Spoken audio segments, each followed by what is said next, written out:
Hi, ಹೇಗಿದ್ದೀರಾ? Welcome to Spotin junction. ನಮ್ಮ ಚಾನಲ್‌ಗೆ ಹೊಸಬರಾಗಿದ್ರೆ ಪ್ಲೀಸ್ ಸಬ್ಸ್ಕ್ರೈಬ್ ಮಾಡಿ. ಇವತ್ತೊಂದು ವೆಬ್ ಸೀರೀಸ್ ಬಗ್ಗೆ ಮಾತಾಡ್ತೀನಿ. ಕನ್ನಡದಲ್ಲೊಂದು ಸಖತ್ತಾಗಿರೋ ವೆಬ್ ಸೀರೀಸ್ ಬಂದಿದೆ. ಕನ್ನಡದಲ್ಲಿ ಇದೊಂದು ಹೊಸ ಪ್ರಯತ್ನ ಅಂತಾನೆ ಹೇಳ್ಬೋದು. ಅದೇ ಡಾಲಿ ಪಿಕ್ಚರ್ಸ್ ಅವರು ಪ್ರೊಡ್ಯೂಸ್ ಮಾಡಿರೋ ಜೆರಾಕ್ಸ್ ವೆಬ್ ಸೀರೀಸ್. ನಾಗಭೂಷಣ್ ಅವರು ಲೀಡ್ ರೋಲ್ ಅಲ್ಲಿ ಕಾಣಿಸ್ಕೊಂಡಿದ್ದಾರೆ. ಇದೊಂದು ಕಾಮಿಡಿ ವೆಬ್ ಸೀರೀಸ್. ಕತೆ ಸ್ಟಾರ್ಟ್ ಆಗೋದು ರಾಯದುರ್ಗ ಅನ್ನೋ ಊರಲ್ಲಿ. ಹೀರೋ ಪ್ರಕಾಶ್ ಆತ ಒಂದು ಹಳೆ ಜೆರಾಕ್ಸ್ ಅಂಗಡಿ ಇಟ್ಕೊಂಡಿರ್ತಾನೆ. ಅದು ಅವನ ದೊಡ್ಡಪ್ಪಂದು. ಜೆರಾಕ್ಸ್ ಮಿಷಿನಲ್ಲಿ ಜೆರಾಕ್ಸ್ ಸರಿ ಬರೋದೇ ಅಪರೂಪ. ಸರಿ ಮಾಡಿಸಿ ಅಂದ್ರೆ ದೊಡ್ಡಪ್ಪ ತಲೆಗೆ ಹಾಕೊಳ್ಳಲ್ಲ. ಅವನ ಲೈಫಲ್ಲಿ ಇಷ್ಟೆಲ್ಲ ಸಮಸ್ಯೆ ಮಧ್ಯೆ ಇನ್ನೊಂದು ಲವ್ ಪ್ರೆಷರ್. ಸೂಜಿ ಅನ್ನೋ ಹುಡುಗಿನ ಪ್ರಕಾಶ ಲವ್ ಮಾಡ್ತಾ ಇರ್ತಾನೆ. ಇನ್ನೊಂದು ಮೈನ್ ವಿಷಯ ಅಂದ್ರೆ ಪ್ರಕಾಶನ ಹತ್ರ ಒಂದು ತಾಯ್ತಾ ಇರುತ್ತೆ.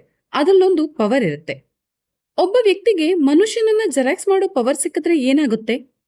ಆತ ಆ ಪವರ್ನ ಹೇಗೆಲ್ಲ ಯೂಸ್ ಮಾಡ್ಕೋತಾನೆ, ಅದರಿಂದ ಏನೆಲ್ಲ ಸಮಸ್ಯೆ ಬರುತ್ತೆ ಅಂತ ಗೊತ್ತಾಗ್ಬೇಕಾದ್ರೆ ಸೀರೀಸ್ ನೋಡಿ. ನಾಯಕನಾಗಿ ನಾಗಭೂಷಣ್, ನಾಯಕಿಯಾಗಿ ಪಾಯಲು ಚಂಗಪ್ಪ ಅದ್ಭುತವಾಗಿ ನಟಿಸಿದ್ದಾರೆ.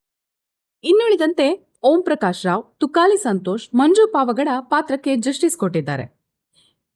ಇನ್ನು ವೆಬ್ ಸೀರೀಸ್ ವಿಭಿನ್ನವಾಗಿ ಚೆನ್ನಾಗಿದೆ. ಮಿಸ್ ಮಾಡದೆ ನೋಡಿ. ಹಾಗೆ ಲೈಕ್ ಅಂಡ್ ಶೇರ್ ಮಾಡೋದನ್ನ ಮರಿಬೇಡಿ. Thank you.